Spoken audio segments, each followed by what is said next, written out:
Banyak sekali masyarakat itu yang mengabaikan secara legalitas. Ada yang kaya raya tapi pengen menguasai semua.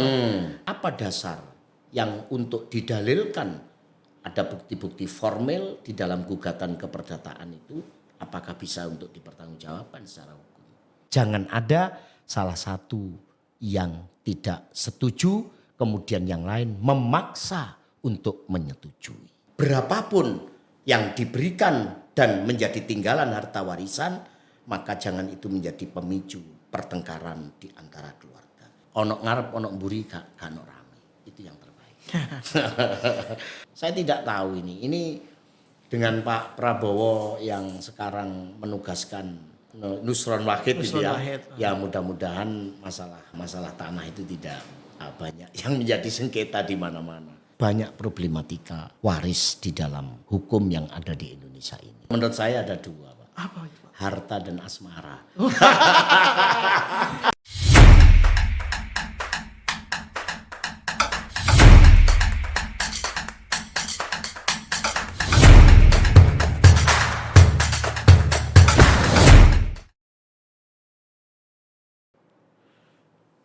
Assalamualaikum warahmatullahi wabarakatuh. Waalaikumsalam. Selamat siang. Sampai jumpa lagi bersama saya Andi Wono dan Dr. Imron dalam rangka podcast kali ini kita bahas tentang warisan ya Pak ya. Dalam perspektif hukum Islam dan positif seperti itu. Ya pemirsa, karena warisan ini bisa menjadikan perdata dan pidana tergantung dibawa ke arah mana. Ya kan menarik karena ini hampir semua menjadikan perdebatan dari masa ke masa ya Pak ya. Kan seperti itu. Nah jadi kita simak bersama-sama ulasan dari Dr. Imron terkait tentang perspektif hukum perdata, warisan dalam hukum positif dan hukum Islam seperti itu ya Pak ya. Nah Pak, bagaimana sih Pak, apa sih perbedaan warisan dalam hukum positif dan warisan dalam hukum Islam? Dan bagaimana penerapannya sih Pak? Terima kasih.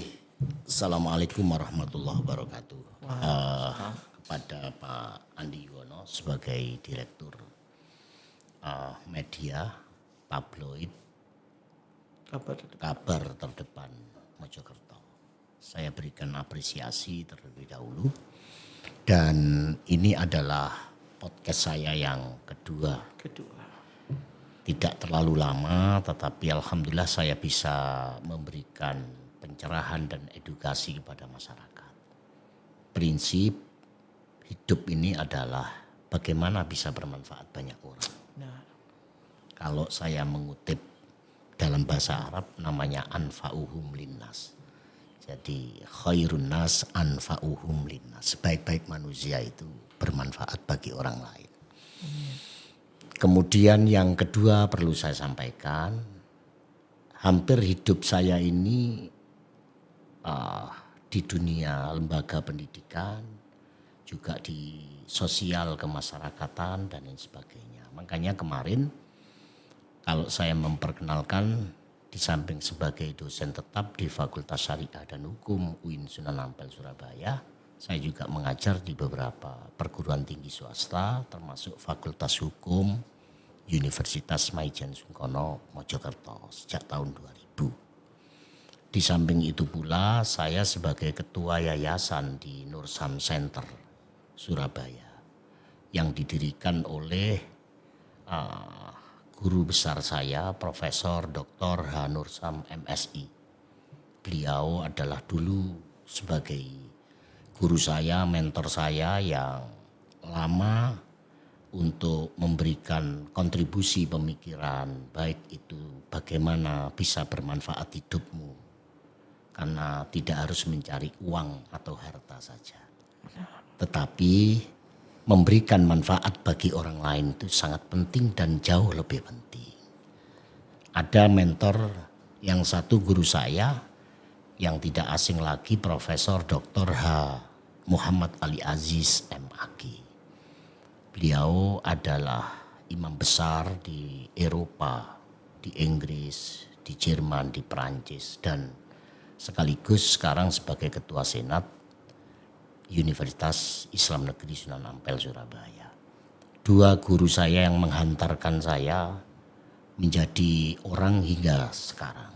Makanya sebelum saya kepada tema yang akan dibahas hari ini, terlebih dahulu perlu saya sampaikan kepada publik, pada masyarakat, hidup itu harus punya idola.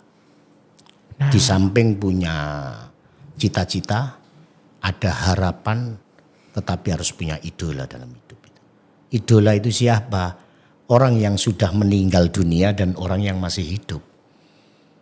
Artinya apa? Kalau orang punya idola dalam hidup, maka ada support tersendiri di dalam hidup itu sebagai teladan untuk menjadikan orang-orang hebat di dunia itu, maka perlu ada idola.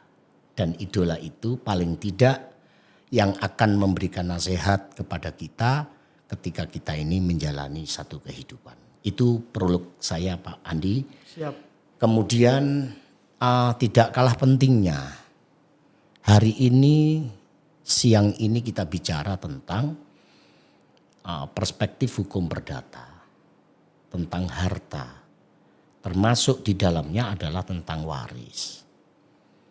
Bagaimana pandangan hukum positif dan hukum Islam di Indonesia tentang waris?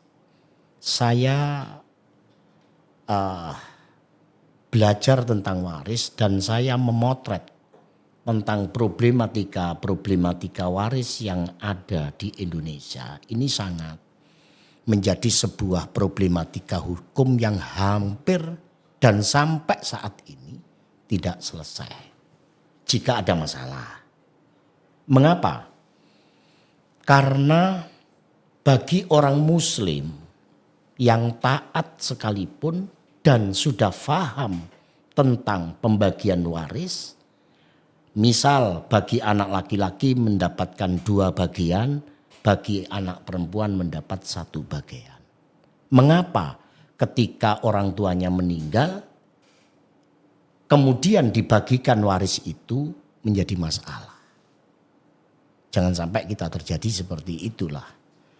Walaupun mereka memahami ya tentang waris Islam dan sebagainya, tapi mengapa ketika orang tuanya sudah tiada, meninggal dunia, yang semestinya itu harus bisa menjaga dan merawat harta peninggalan dari orang tuanya, justru terjadi percekcokan, terjadi bahasa Jawanya royoan, ingin menang sendiri dan lain sebagainya. Inilah kajian kita pada siang ini tentang hukum perdata berkaitan dengan hukum waris, baik itu dari perspektif hukum positif maupun hukum Islam. Yang andaikan tidak ada persoalan di dalam waris, saya yakin dunia ini aman. Yang dulu Pak Andi misalnya ya, ketika orang tuanya masih ada, kamu saya bagi ini rumah 1, kamu ini rumah ini untuk kamu, anaknya 6, anaknya 7 misalnya, selesai. Semua sudah dibalik nama satu persatu rumah itu, ya kebetulan diberikan oleh orang tuanya. Tapi ada 1 atau 2 yang belum dibalik nama, kemudian mau dibalik nama itu harus minta tanda tangan kepada saudara yang lain ketika orang tuanya sudah meninggal. Apa alasan yang terjadi di lapangan? Yang selama ini saya potret, saya melihat dengan sendirinya. Mereka mengatakan, saya meyakini bahwa rumah itu milik sampean. Saya tidak akan menggugat bahwa rumah itu milik sampean. Iya, tetapi rumahku ini tidak saya jual tapi ingin saya balik nama yang diberikan oleh orang tua pada saat sepakat itu kan sudah disaksikan semua saudara. Tapi apa yang terjadi? Kenapa tidak mau menandatangani? Alasannya karena pada saat hari ini itu kan misalnya harganya mahal. pada saat pemberian orang tua belum jadi waris, masih diberikan pada saat masih orang tuanya masih hidup, hibah misalnya, di situ ya tidak ada masalah karena sudah sepakat. Tapi ketika orang tuanya salah satu meninggal dunia, mereka tidak mau menandatangani. Alasannya itu sudah milik sampean, saya percaya. Tapi lala apa sampean kok gak gelem tanda tangan? Wis aku pokoknya gak tanda tangan misal. Kemudian kadang-kadang ada dia mau meminta bagian dari situ itu mosok harus dijual ini warisan. Engkau nek saya minta dijual kepada orang lain padahal sudah ada calon pembeli, nanti sangkakno saya ini mencari uang karena sudah mahal. Nanti ada yang tidak sepakat. Banyak problematika waris di dalam hukum yang ada di Indonesia ini. Problemnya pertanyaannya adalah mengapa waris ini menjadi masalah? Kalau di dalam hukum Islam maupun di dalam hukum positif, hidup itu kan kalau dalam hukum pidana itu kejahatan tentang nyawa, harta benda, badan. Kalau dijabarkan lagi banyak ya, ada 6. Tapi yang paling prinsip nyawa, kejahatan tentang nyawa, harta benda dan berkaitan tentang badan. Nyawa pasti 338, 340 dalam KUHP. Adalah pembunuhan yang tidak pembunuhan biasa dan pembunuhan berencana. Kejahatan tentang badan diatur dalam pasal 351, 352, dan lain sebagainya. Kejahatan tentang harta benda banyak di situ.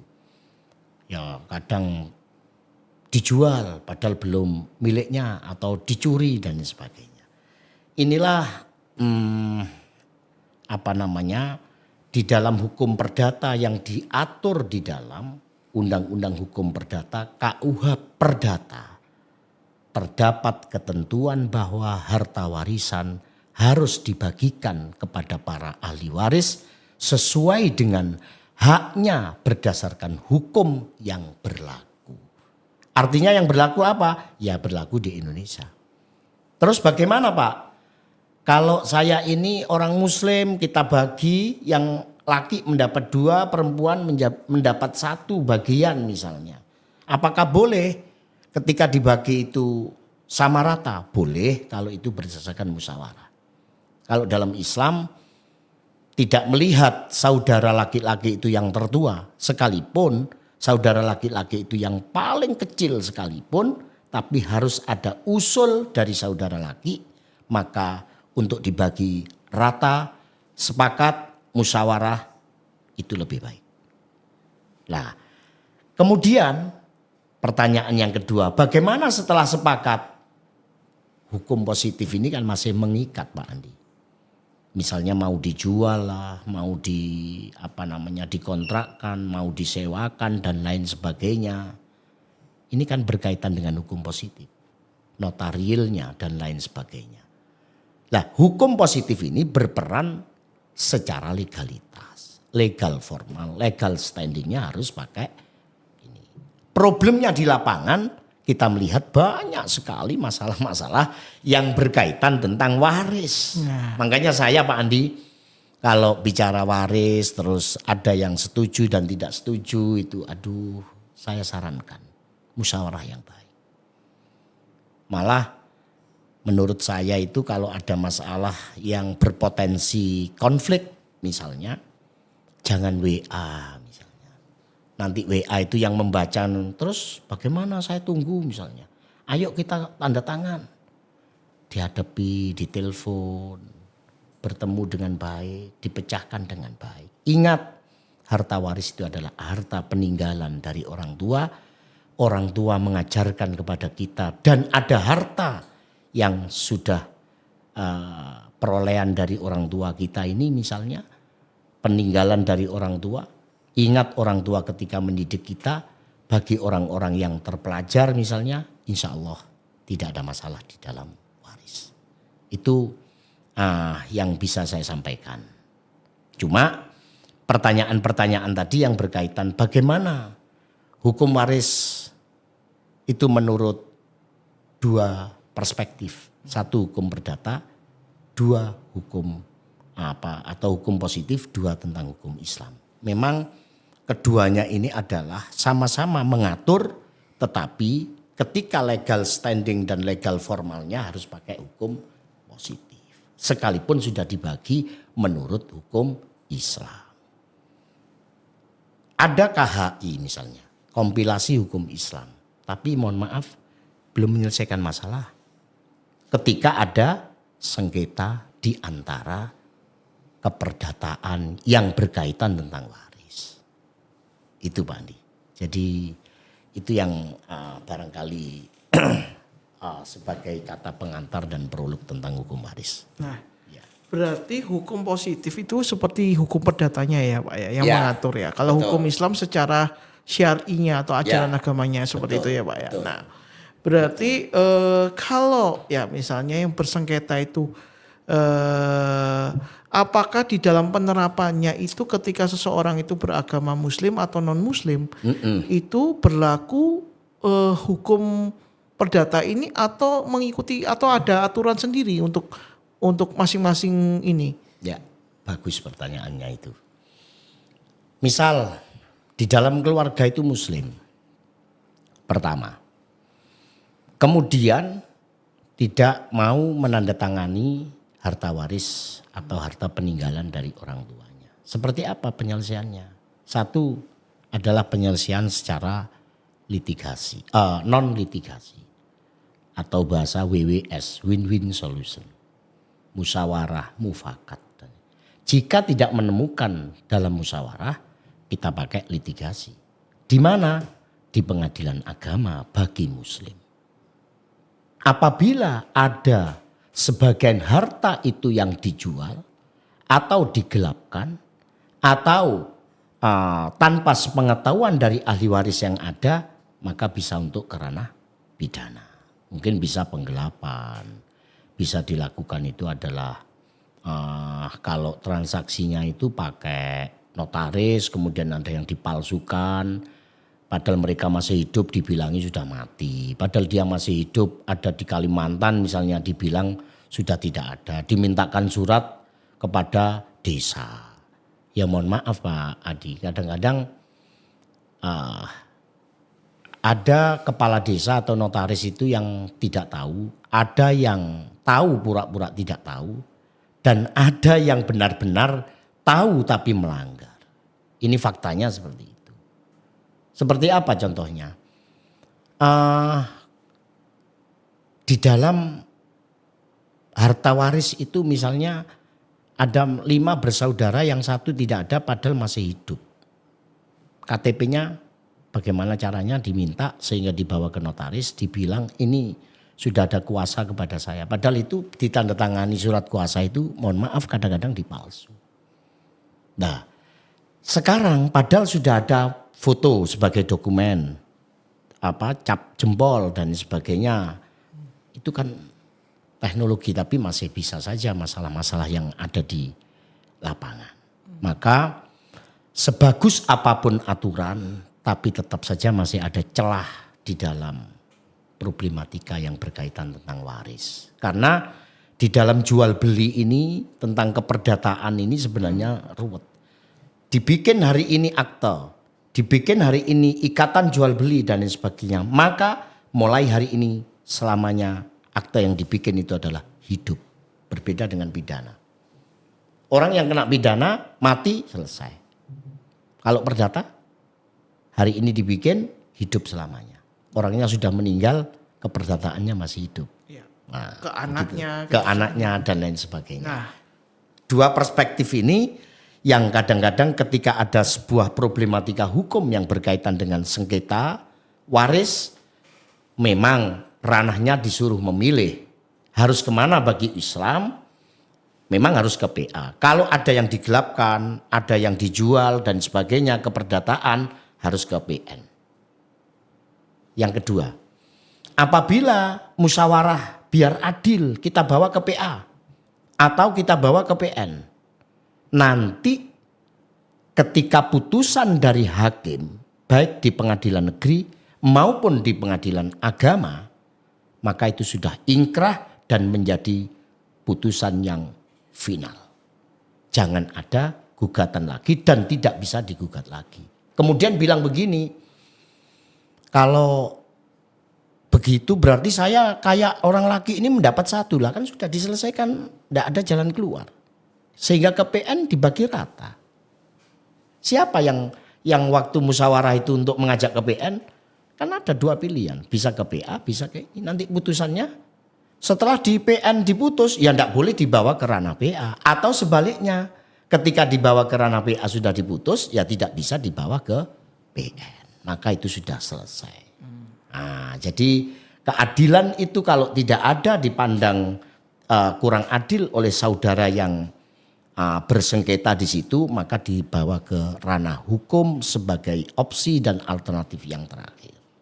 Kalau saya menyarankan, jangan berhubungan dengan hukum jika itu bisa diselesaikan dengan musyawarah. Kalau saya mengutip kata Imam Al-Ghazali, seorang sufi dan pakar filosof, keadilan tertinggi adalah keadilan yang diputuskan hasil musyawarah bersama. Jangan ada salah satu yang tidak setuju, kemudian yang lain memaksa untuk menyetujui. Ini yang menjadi satu masalah. Begitu Pak Andi. Iya, nah sekarang gini Pak ya.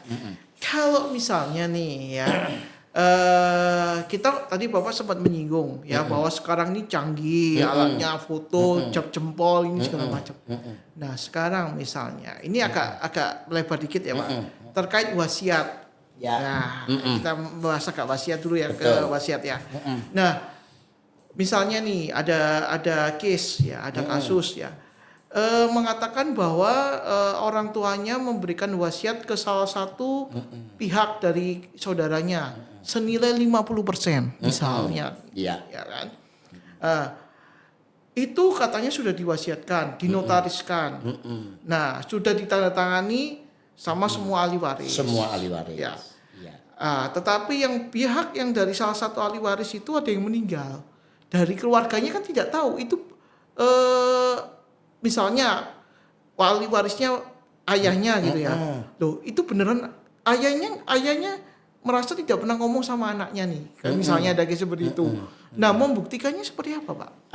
Pada waktu memberikan Saksi misalnya ada saksi nih. Saksi kan bisa berbohong, begini, Pak. waktu memberikan wasiat kepada notaris di hadapan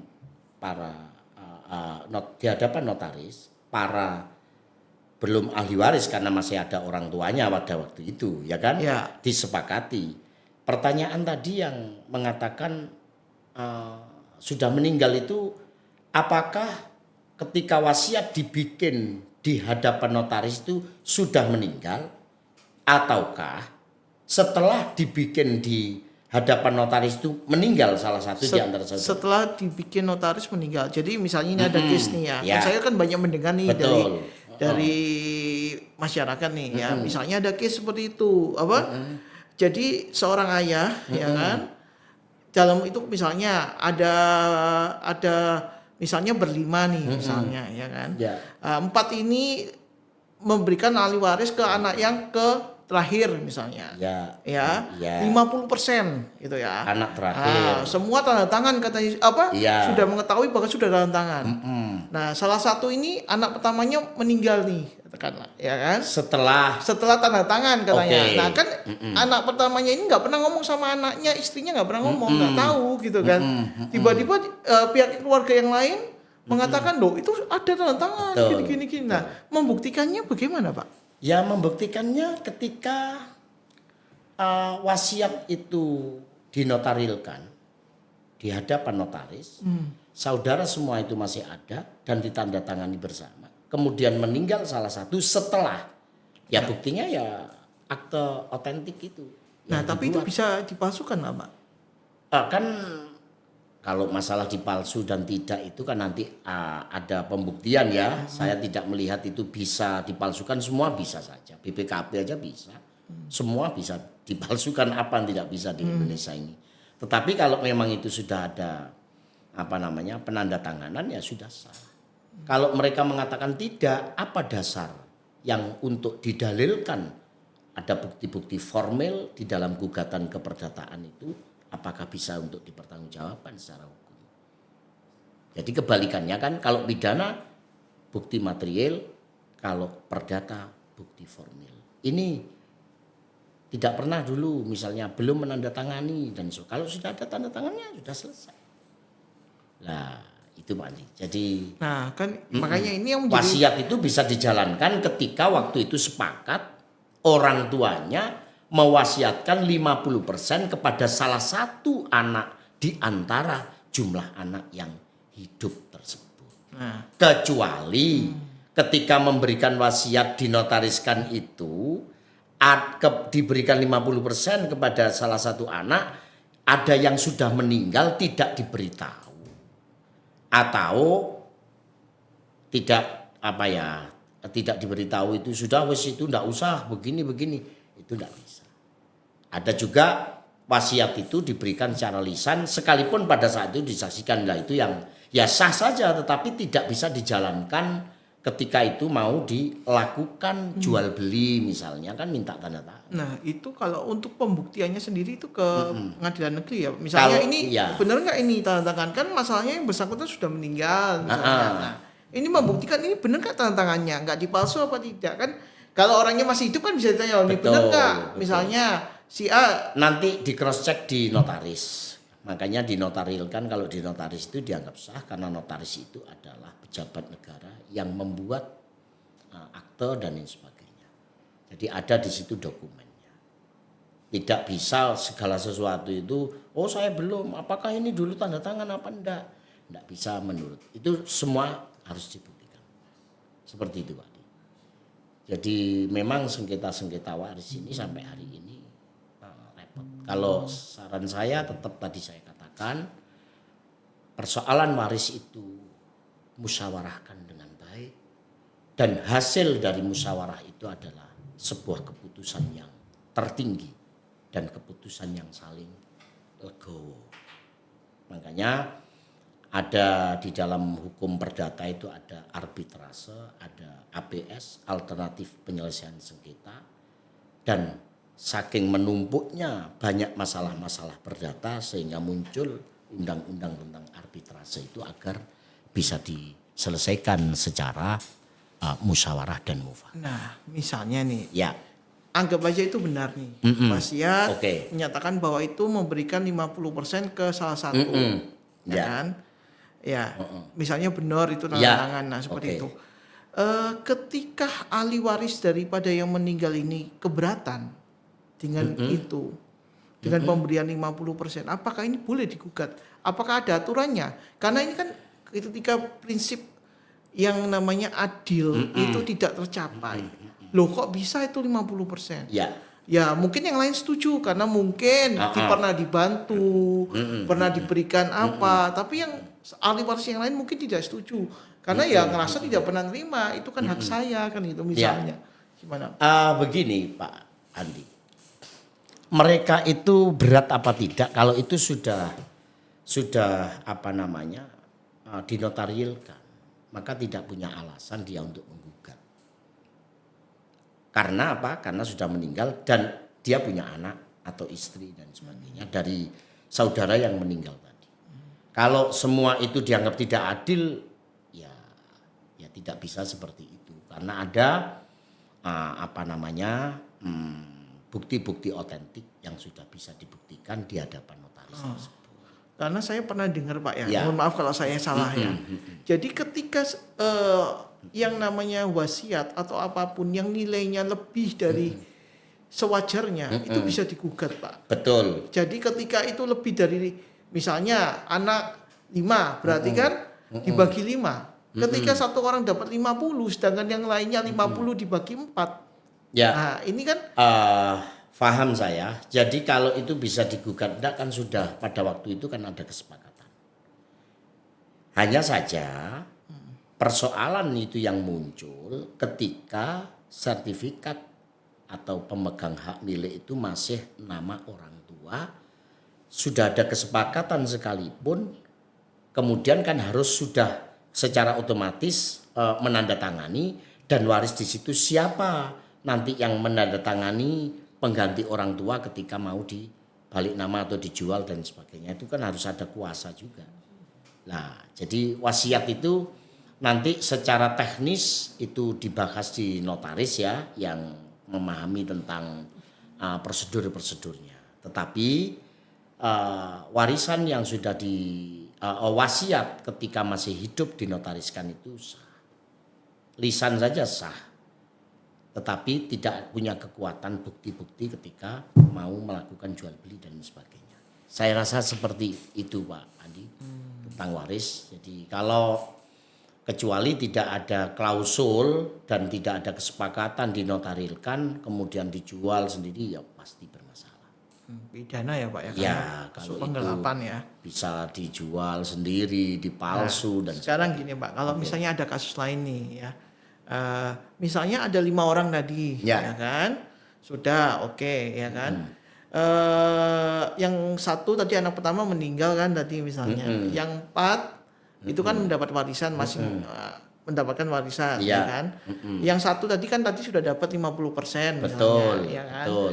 Nah, yang sisanya kan dapat 50% dibagi 4 misalnya. Nah, yang 50% dibagi 4 itu menyerahkan misalnya.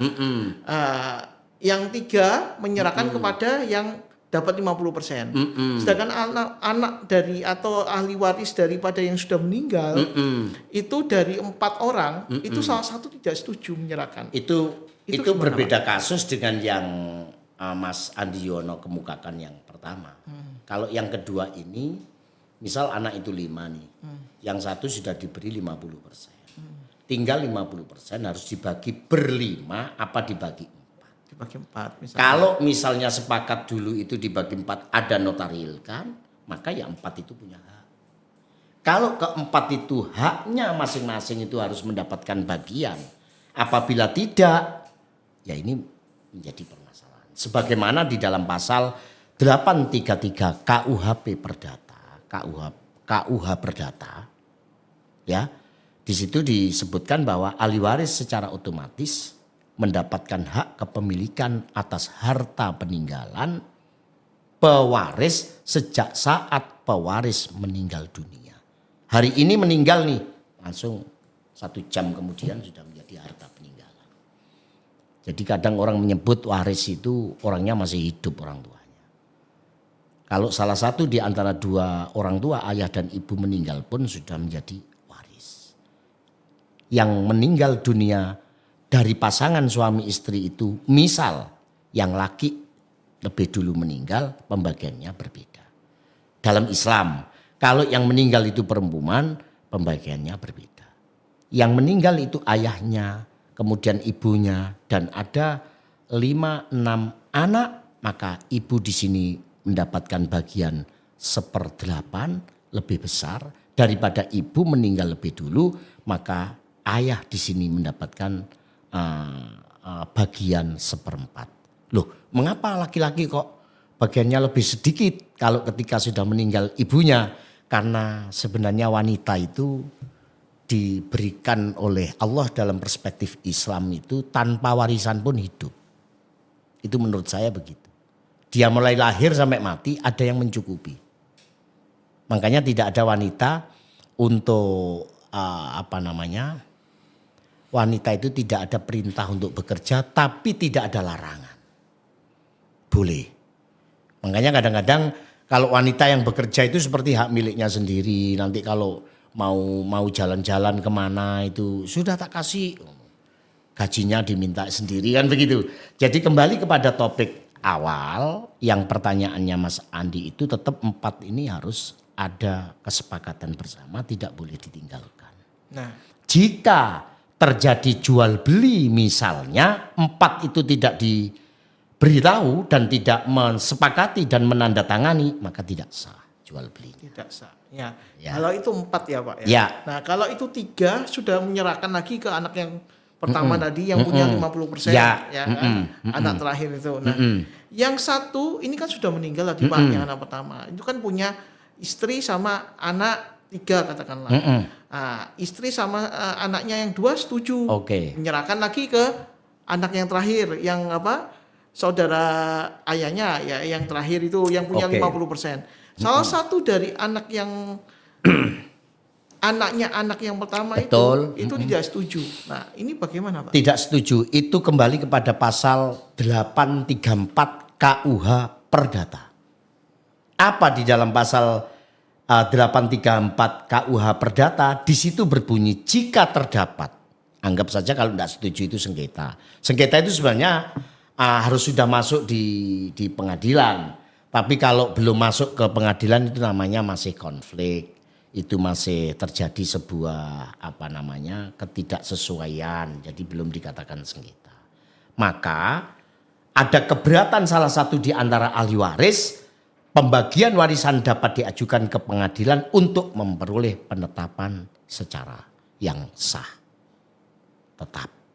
Maka adalah saluran-saluran keadilan itu manakala ada yang salah satu tidak bisa terus bagaimana? Ya dia harus melakukan pendaftaran gugatan di pengadilan.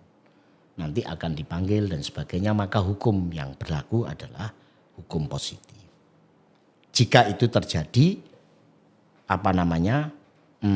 tidak ada kesepakatan, tidak ada kesesuaian, merasa tidak adil dan lain sebagainya, maka dibawa ke ranah. Nah, kalau yang seperti Bapak bilang tadi, yang bersangkutan merasa ya, ini kan semua setuju nih, ya dikasihkan anak pertama, salah satu dari anak ahli waris tidak setuju, ya kan, tidak maulah tanda tangan, kan seperti Betul. itu, ya kan. Ya. Nah, bagaimana ya toh misalnya, ya kan tidak mau tanda tangan, itu kan dia juga punya hak, ya Betul. kan. Ya sudah, artinya yang bersangkutan berkata ya sudah itu biar ahli waris jadi peninggalan ahli waris seperti yang Bapak bilang kan.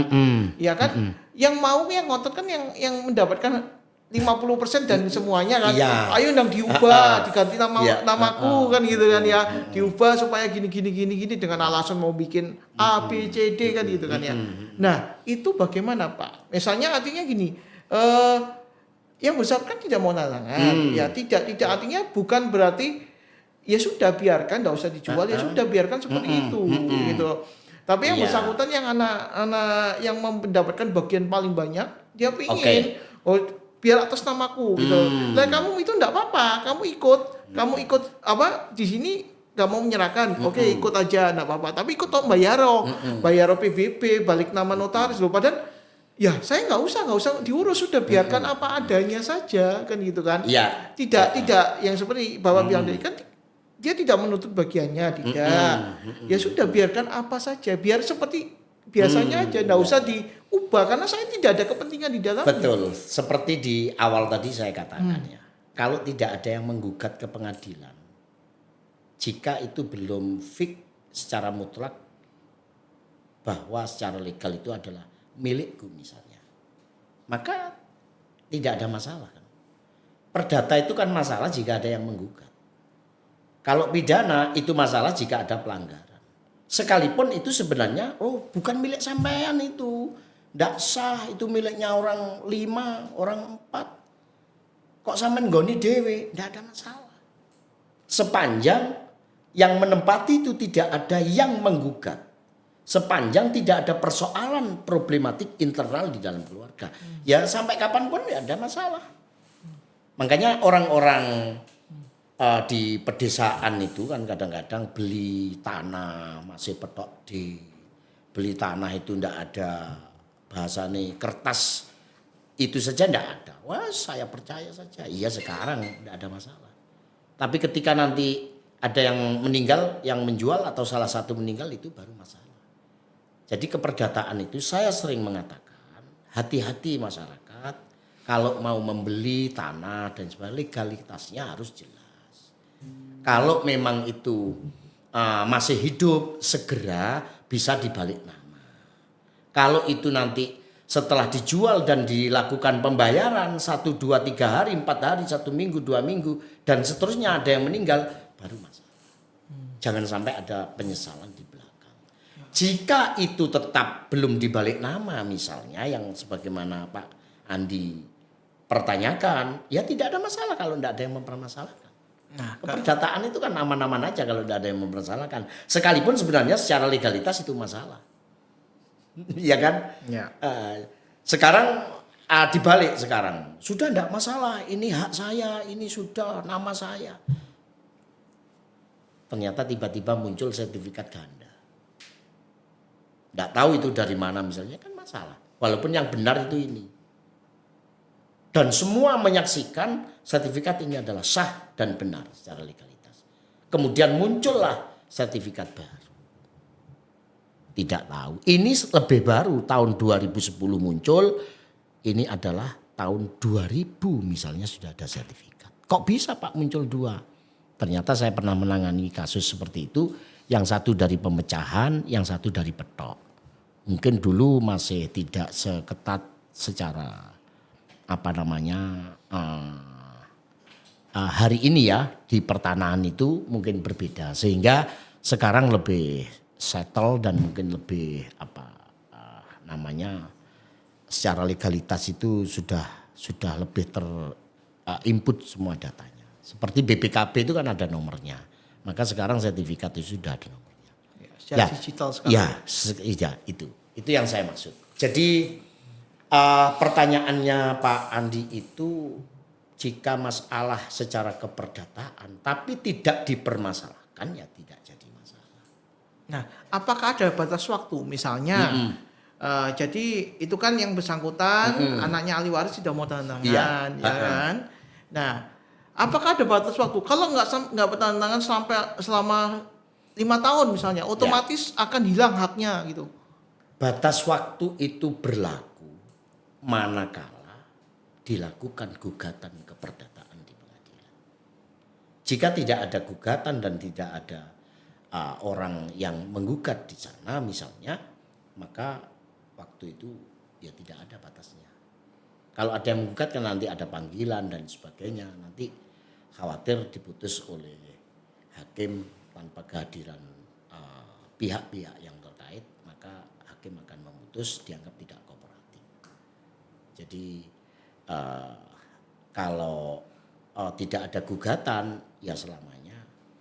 Jadi tidak ada batas waktu ya Pak. Tidak misalnya ada. kan kalau sekarang kan ada aturan baru. Kalau misalnya perumahan atau punya tanah Betul. tidak diurusi selama 12 tahun atau berapa itu diambil oleh negara misalnya kayak gitu. Aturan-aturan yang seperti Kalau ada aturan yang mengatur, ya kan, baru di situ itu adalah berlaku aturan itu. Tapi kalau yang namanya harta warisan kemudian wah itu kalau sampai tidak tanda tangan nanti hangus, tidak ada itu. Tidak bisa. tidak ada ya Pak ya. Tidak ada. Seperti itu. Karena pengalian harta sebelum ada pembagian itu adalah belum ada pembagian secara resmi misalnya, kemudian telah terjadi jual beli atau salah pihak dan lain sebagainya, maka itu yang menjadi masalah kan di situ. Jadi keperdataan itu adalah yang paling prinsip mengurus tentang harta benda yang berkaitan itu. Jika tidak ada yang mensolahkan ya tidak ada masalah. Sekalipun orangnya sudah meninggal dunia, kalau ada yang mempermasalahkan atau yang menggugat berdasarkan bukti-bukti yang ada, maka akan menjadi masalah yang berkepanjangan. Maka saya tekankan dan saya sarankan, berurusan dengan hukum baik perdata maupun pidana, satu, energi tinggi, membuat ketidaknyamanan di antara keluarga, dan reputasinya akan menjadi satu runtuh ketika itu nanti terjadi yang menjadi sengketa dan sebagainya, maka selesaikan dengan musyawarah daripada penyesalan di kemudian hari. Selalu saya tekankan di dalam keperdataan itu. Karena keperdataan itu sangat rumit dan lama sekali. Seperti itu Mas Andi yang bisa Ya, infonya sampai bisa 5 tahun ya. Iya, enggak ada batas kecuali itu dilakukan di pengadilan sih memang bisalah nanti pada akhirnya kan. Artinya selama yang bersangkutan meskipun dia bukan ahli waris tunggal ya, anaknya ahli waris gitu ya misalnya.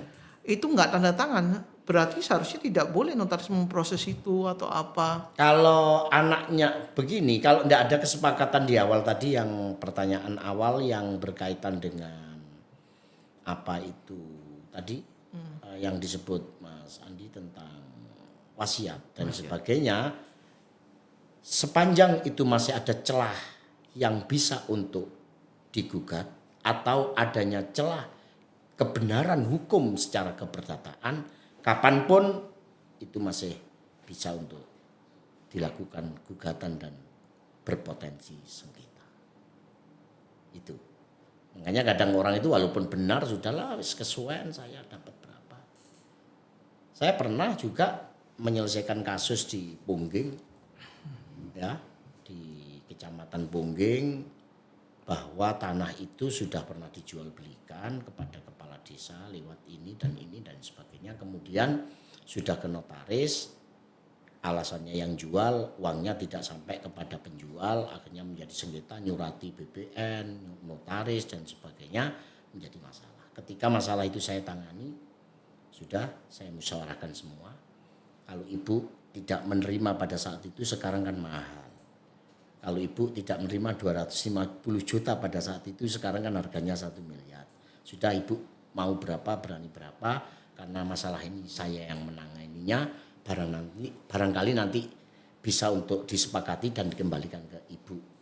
Alhamdulillah clear, tidak sampai gugatan perdata dan sebagainya. Saya rasa seperti itu lebih efektif. Lebih efektif, lebih damai, tidak menguras energi dan sebagainya. Pokoknya urusan keperdataan ini luar biasa. Dan sekarang sudah muncul apa ini? Sertifikat di atas laut ya. Nah, Ya kan ini kan menarik, tapi saya tidak terlalu mengikuti itu. Bahkan di Surabaya, saya mendengar berita dari radio SS itu ada. ya, ya karena katanya itu yang di Surabaya dulunya tambak Pak, Ya. terus berubah menjadi karena abrasi laut menjadi. Saya Mas Andi sampai sekarang bicara tentang wilayah atau tanah, tidak tahu ya. Saya sendiri tidak tahu. Contoh Mojokerto aja. Kan terbagi menjadi 2 ya, kota dan kabupaten. Mau pemekaran wilayah aja ampun bukan main susahnya. Mengapa? Wong sama-sama warga negara Indonesia. Juga sama-sama di Kap dan kota Mojokerto. Pemekaran itu saja susahnya bukan. Sama dengan tukar guling misalnya. Ini saya tukar begini, ini susahnya bukan main.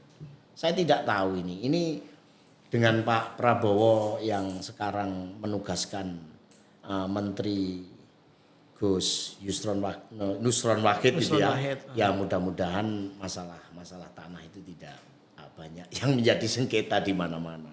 Kawan saya kemarin juga menyelesaikan di Aceh, di mana itu. Aduh, sudahlah kalau urusan tanah dan menggugat itu sangat banyak sekali. Rata-rata di fakta di lapangan orang mau menggugat kepada tergugat misalnya tentang sengketa tanah itu disuruh modal sendiri. Misal ini kalau laku 5 miliar 50-50 sudah. Oh banyak yang tertarik. Saya urus nanti sudah habis 1 miliar ternyata tidak selesai, tidak ada hasilnya. Saya sering bahasa sayembara seperti itu sudah. Kalau mau nangani kasus ini begini banyak. Di Mojokerto juga ada kasus yang tidak punya anak atau anaknya hanya 1 tapi harta bendanya banyak sekali. Tapi anaknya yang 1 tadi sudah meninggal, ada di cucunya tapi salah satu cucu itu membayar PBB. Ada yang sudah ini. Pokoknya banyak sekali lah. Makanya berhati-hatilah sebelum membeli tanah. Dan itu harus cek dan cross check terlebih dahulu. Kadang-kadang sertifikat ada, ternyata pernah dijual belikan dengan orang lain di bawah tangan. Karena saling percaya. Ada kwitansinya. Setelah tanah ini dibeli oleh A, ternyata ada B muncul. Mengapa? Pernah jual beli di bawah tangan tentang SHM tanah yang ada di lokasi tersebut muncul. Nah, ini kan juga bisa untuk menjadi masalah juga. Jadi ketika jual beli SHM nama saya misalnya, saya jual kepada jenengan, kemudian sudah transaksi selesai. Tiba-tiba 1 tahun kemudian ada muncul, loh ini dulu pernah dibeli. Saya beli nih, Pak ini kwitansinya bermaterai. Ini ada kepala desanya kadang-kadang, ini ada stempel. Ada juga masalah itu yang ketika jual beli di dalam sertifikat tersebut sehingga ada penambahan di sini dan disaksikan oleh kepala desa. Sertifikat di sini 1.000 nih misalnya. Kemudian ada penambahan 150 dari tanahnya si B. Setelah dilakukan jual beli di hadapan kepala desa saja karena saling percaya, ternyata kwitansi itu hilang. Dia dulu merasa sudah membeli. Kalau ini sudah dibangun rumah, ini kan masalah. Masa harus dibongkar? Karena bukti otentik jual beli tidak membawa sama sekali. Banyak sekali masyarakat itu yang mengabaikan secara legalitas. Ini yang perlu, substansi yang perlu saya tekankan. Maka secara legalitas itu adalah penting. Kalau saya meminjam bahasa orang Jawa, lebih baik rame ono ngarep timbangane rame nang mburi. Tapi saya di dalam pesan saya podcast siang ini adalah ono ngarep ono mburi gak ono rame. Itu yang terbaik. Jadi lebih baik elek ngarep di mana elek mburi. Ya di depan dan di belakang tidak ada elek. Itu yang diutamakan. Nah, ya. Ya. Mungkin pemirsa ada pertanyaan mau disampaikan. Silakan. Mungkin ada pertanyaan. Terkait tentang waris ini ya, sambil diminum Pak. Ya, terus sekarang misalnya nih Pak ya. Anggap aja oke ya. Misalnya yang 2 orang tadi Pak. Itu saya dapat informasi ketika nanti mereka setuju nih sudah atas nama 2 orang. Itu apakah di dalam SHM itu ada penyebutan ini dapat sepersekian gitu atau gimana Pak? Katanya ada pendapat loh kalau sudah atas nama 2 orang ya berarti 50-50. Kalau di SHM misalnya kan atas tadi nama A dan B. 5 kan, 5 orang tadi kan. Yang 3 sudah menyerahkan yang pertama. Ya sudah yang ahli waris yang dari anak yang meninggal ini sudah oke. Ya sudah ayo kita tanda tangan. Kita bagi biayanya gini-gini. Nah, itu SHM-nya atas nama 2 orang aja kan berarti. Berarti 50-50 atau bagaimana? Atas nama 2 orang itu satu nama siapa? Satu nama? Satu yang diserahkan tadi yang 50%. Ya. Kan, terus yang 3 ini kan enggak mau sudah diserahkan. Terus yang mamanya yang tadi ibunya yang tadi sama anak-anaknya yang 2 sudah menyerahkan semua. Tinggal satu kan yang enggak mau kan. Oke, sudah, enggak ada masalah. Sudah kita ke notaris, kita urus atas nama sertifikat itu atas nama 2 orang aja. Atas nama yang pertama sama atas nama anaknya ahli waris. Kalau sepakat. Semua kalau disepakati yang sebagaimana dikemukakan, ini namanya ini sudah nih. Kemudian yang satu sudah sepakati ini. Kesepakatannya apa di situ? Nama berdua dan lain sebagainya. Monggo. Nah, pertanyaan saya gini, ketika disepakati nama berdua ya. Berarti haknya yang bersangkutan yang pertama kan dapat hak tiga bagian misalnya. Nah, yang satu ini kan sepersekian. Nah, ini ketika dituangkan dalam SHM atau perubahan yang namanya hak milik, ini kan atas nama 2 orang. Apakah di dalam sertifikat hak milik itu ada pembagian sepersekian atau bagaimana, Pak? Saya begini, semua yang dibagi berapapun, Pak Andi, ya. Semua yang dibagi berapapun berdasarkan musyawarah mufakat, misalnya tidak ada masalah di hadapan notaris, namanya itu berdua lah, atau salah satu nama tersebut atau bagaimana, nanti notaris yang akan memberikan jawaban. Tetapi jika itu sudah disepakati, maka tidak ada masalah. Sertifikat ini nama siapa berdua, sepakati ya berdua harus dicantumkan. Untuk presentasi di sini 80% misalnya, sisanya 20 nama dia ya 80-20. Oh, di SHM bisa disebutkan? Bisa disebutkan. Oh tidak, maksudnya atas nama 2 orang otomatis 50-50 atau gimana? Enggak, kalau memang atas nama 2 orang dengan luas SHM tersebut ya berarti atas nama 2 orang dengan luas tersebut sebagaimana luas yang ada di dalam SHM. Tapi kalau memang itu nanti yang 20% itu nama B, 80% yang sekian meter nama B harus diterterakan di dalam bunyi SHM yang 2 nama tersebut. Jadi harus ada klausul, semua tercatat. Sekarang SHM hari ini kan hanya 1 lembar begini saja.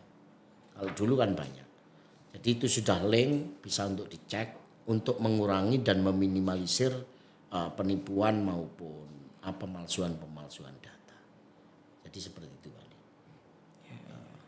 Oke, ada yang mau ditanyakan? Tidak ada pertanyaan, tapi ada sapaan hangat dari warga Bengkulu untuk Profesor Imron Rosadi. Ya. Juga dari Jakarta dan Medan. Oh, luar biasa. Ya. Ya, terima kasih dari yang live hari ini untuk melihat dan mendengarkan, karena saya tekankan sekali lagi bahwa masalah waris atau keperdataan ini sangat menjadi problematik yang orang persaudaraan yang dibangun sekian tahun menjadi cacat atau tidak saling tegur sapa gara-gara waris. Dibangun puluhan tahun, saudara itu menurut saya akan menjadi aman dan nyaman ketika masih kecil. Orang tua senang, satu dengan yang lain itu senang. Ketika sudah dewasa, sudah sama-sama berkeluarga, seolah-olah persaudaraan itu tidak bisa dibangun sebagaimana harapan orang tua. Dan kasus yang kedua, semakin banyak harta yang ditinggalkan, jangan dianggap itu adalah sedikit masalah. Apabila salah satu di antara saudara itu yang mempermasalahkan dengan banyaknya harta peninggalan yang menjadi waris, maka akan memantik sebuah problematika hukum yang lebih besar lagi. Kuncinya adalah orang yang mau menerima dan bisa dimusyawarahkan dalam segala hal, terutama keperdataan, itu prinsip nomor 1. Maka musyawarah itu tidak ada tanding dan banding di dalam sebuah keperdataan. Kalau salah satu saja yang tidak mau, akan selamanya menjadi satu problematik. Maka saya berharap, mengapa tidak mau? Kasus per kasus, kasuistiknya kan berbeda, Pak Dia. Ada 5 saudara, 1 tidak mau. 10 saudara, 1 tidak mau. Ada yang 10 saudara semua sepakat 1 jam selesai.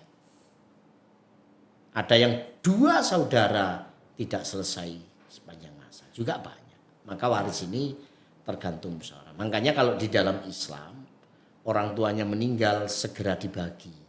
Apa? Khawatir ada saudara, ada nanti yang meninggal dunia. Karena ketika ada yang salah satu saudara meninggal dunia di dalam waris Islam itu kan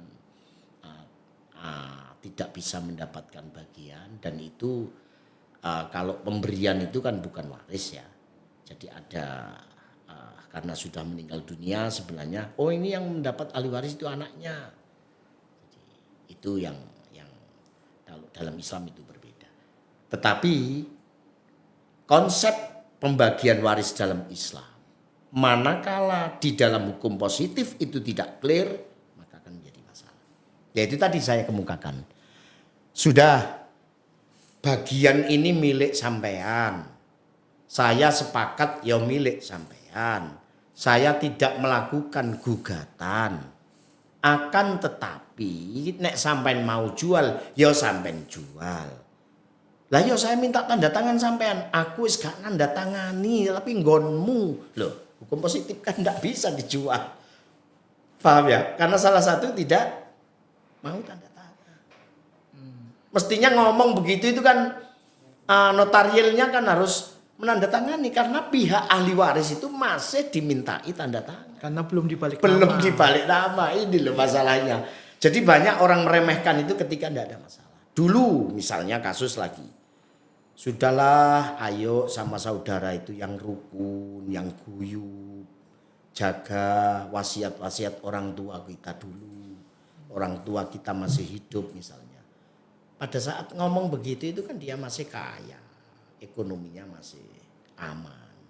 Ketika dia dalam perjalanan ditagih hutang dan sebagainya, terus dimintai tanda tangan, iku nek payu mesti njuk tanda tangan aku. Biyen kan sing gelem iku 100 juta, saiki nek 5 7 miliar ada yang beli. Itu mau ada yang beli. Terus cerita-cerita nang teman-temannya. Nanti saya dapat uang kok 1 miliar. Loh dari mana? Katanya kamu, ya pokoknya lah. Ternyata ada jual beli yang mau ada pembebasan pabrik misalnya, ternyata dia dimintai tanda tangan tidak mau. Katanya dulu ketika dia masih aman ekonominya, dia bilang sudah yang rukun, jangan guyup. Tapi ketika dia jatuh ini ya itu kan masalahnya. Jadi Enggak hanya itu aja, Pak. Gimana? Terkadang itu ada kasus lagi. Terkadang ya. Kadang-kadang gini ya, saya cuma agak berpikir, ini kalau saya ya, saya Pak ya. Kalau saya kaya raya punya pabrik itu ya. Alah uang berapa sih? Misalnya nih ya, atau warisannya 2M. Ya sudah dibagi aja, saya nggak mau ambil, saya sudah kaya kok ya kan. Tetapi ada juga. Justru karena dia kaya, nggak tahu kenapa, tapi masih mau. Itu yang paling banyak menurut saya. Nah itu dia. Sudah kaya raya tapi masih kurang. Itu yang mohon maaf itu Masya Allah, kadang-kadang saya ini melihat itu ya saya bikin nangis kadang-kadang seperti itu ketika dengar, apalagi beberapa waktu yang lalu. Makanya podcast yang ini tentang membahas tentang harta waris itu sangat luar biasa. Tetapi pertanyaannya yang mendengarkan dan tentang warisan begini ini mudah-mudahan terbuka yang di saat sengketa, dan mudah-mudahan juga menjadi pencerahan dan edukasi yang belum ada sengketa di dalam hubungan kekeluargaan yang berkaitan dengan waris. Nah, ini yang saya terkadang gini Pak, makanya yang seperti itu. Ada yang kaya raya tapi pengen menguasai semua. Tapi pintar, yang kaya raya biasanya agak bijak. Jadi yang ngomong tuh saudara-saudara yang lain dipercayalah. Ya. Jadi dia bilang, loh saya kan dikasih.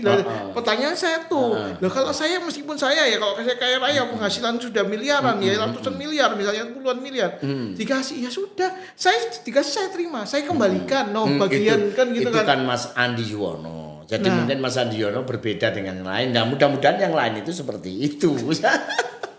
Jadi kalau orang itu mau berpikir seperti itu, hidup itu tidak ada masalah. Nah terkadang sengketa itu terjadi karena satu pengen menguasai tanpa memberikan hak daripada yang lain. Yang lain ingin menuntut, padahal yang lainnya kan juga butuh kan gitu ya misalnya. Dan memang banyak orang peribahasa orang Jawa kan ya.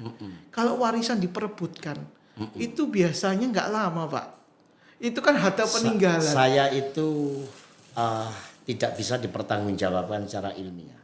Nah, tetapi ada 2 atau 3 masalah di dunia ini yang menjadi kenyataan.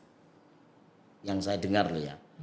Siapa yang menang-menang tentang waris?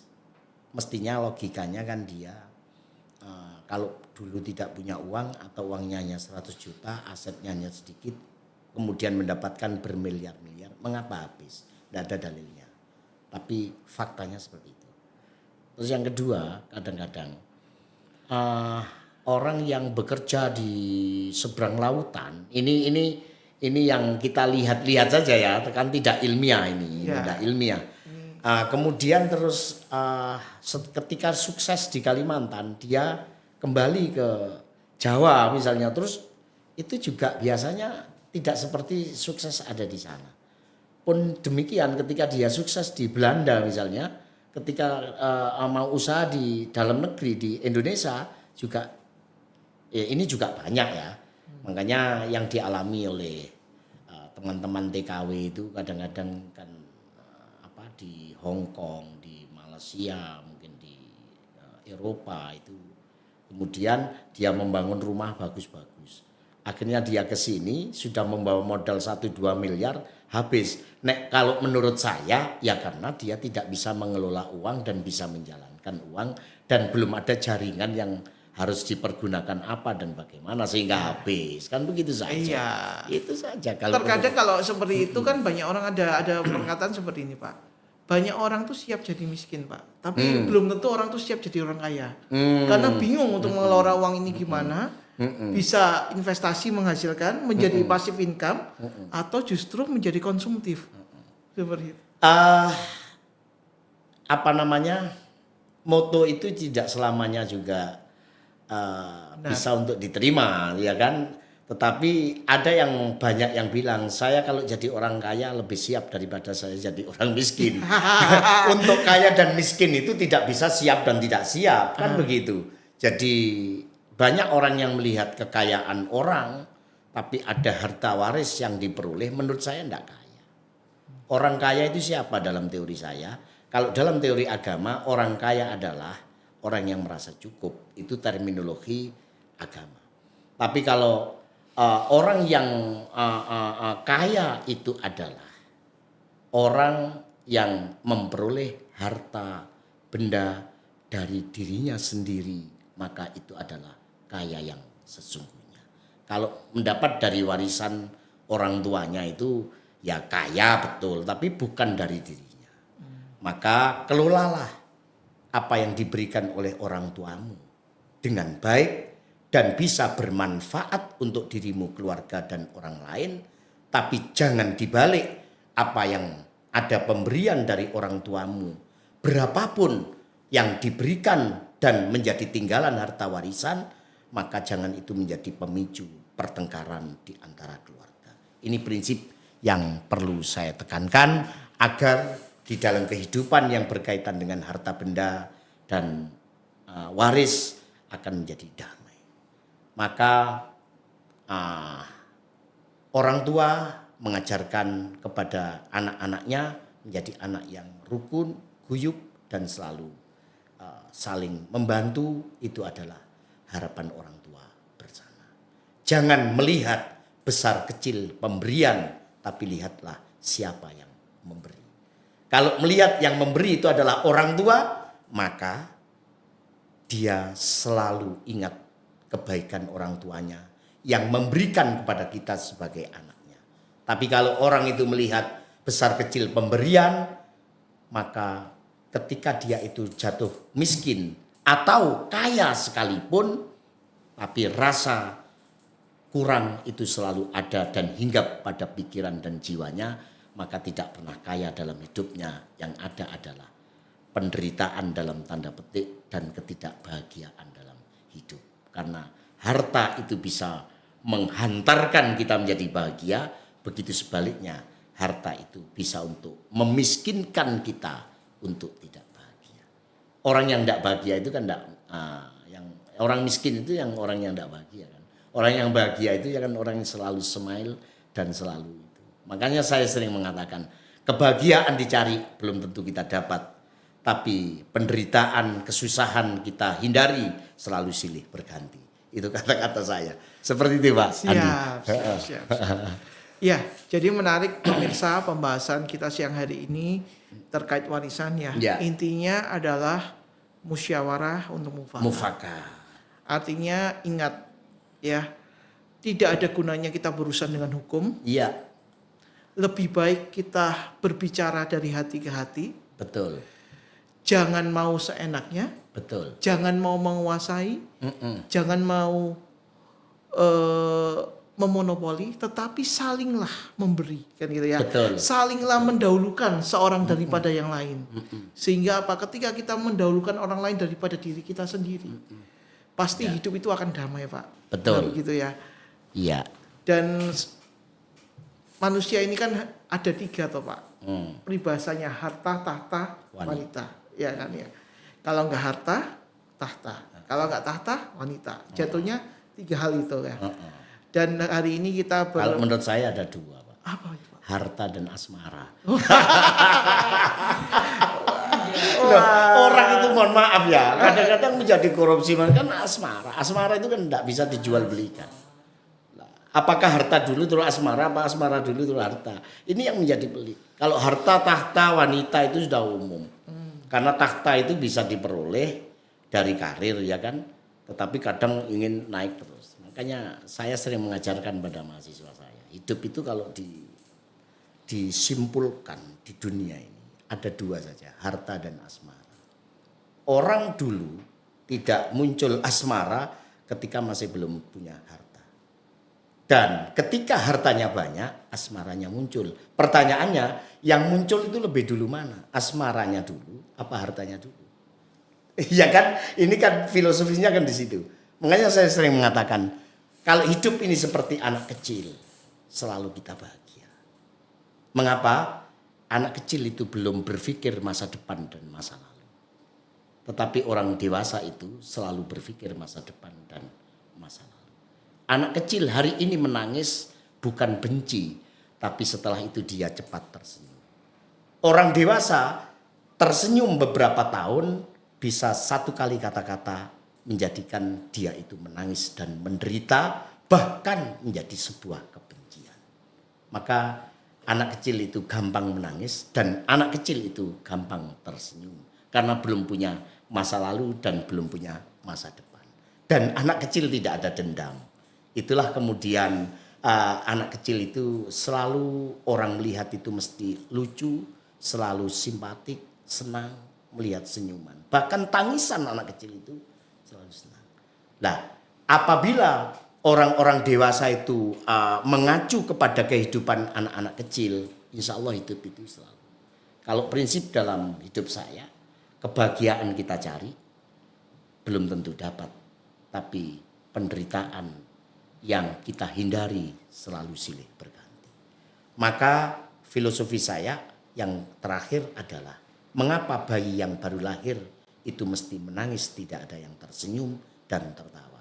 Karena tangisan bayi itu sebenarnya sebuah tangisan penyesalan. Tetapi kenapa ada tertawa tapi bayi tidak pernah tersenyum dan tertawa? Kalau tidak menangis berarti dia meninggal dunia. Itulah filosofisnya adalah hidup dinamika kita akan menghadapi problematika. Apakah kita siap dan lain sebagainya. Maka harta menjadi satu fenomena dan dinamika di dalam hidup, dan warisan yang diberikan oleh orang-orang tua kita adalah tidak bisa untuk mengelola dengan baik, dan harta warisan yang diberikan orang tua tidak bisa untuk menjadikan amanah untuk dijalankan lebih baik dan manfaat, tapi justru menjadi petaka kembali kepada manusia masing-masing. Saya rasa berbicara hari ini dalam perspektif hukum positif dan hukum Islam, akhirnya ada sedikit tentang kata-kata bijak yang saya kemukakan tadi. Paling tidak bisa untuk memberikan nuansa baru bagi para pendengar, pada pemirsa yang pada hari ini ikut live di dalam tema yang membahas tentang hukum positif dan hukum Islam dalam waris di Indonesia. Oke. Saya rasa seperti itu. Siap. Andi. Akhir kata pemirsa, sekali lagi saya sampaikan bahwa sebaik-baiknya manusia adalah manusia yang bermanfaat. Ya. Tidak ada gunanya kita bertengkar dalam urusan warisan. Alangkah baiknya ketenangan, kedamaian itu ada. Dengan apa? Musyawarah untuk mufakat. Saling memberikan, saling mendahulukan, bukan mementingkan diri sendiri. Itulah pemirsa bahwa ketenangan hidup, kedamaian itu tidak bisa dinilai oleh apapun juga. Dan ingatlah, apa yang kita lakukan, legacy, peninggalan kita sebenarnya bukan tidak hanya harta, tetapi kebaikan, kebajikan, dan segala sesuatu yang bisa bermanfaat untuk orang lain. Itulah pemirsa podcast kita siang hari ini yang membahas tentang warisan dalam hukum perspektif Islam dan positif. Kita akan jumpa lagi dalam podcast-podcast lainnya yang membahas tentang hukum yang akan menarik tentunya untuk diikuti. Terima kasih pemirsa.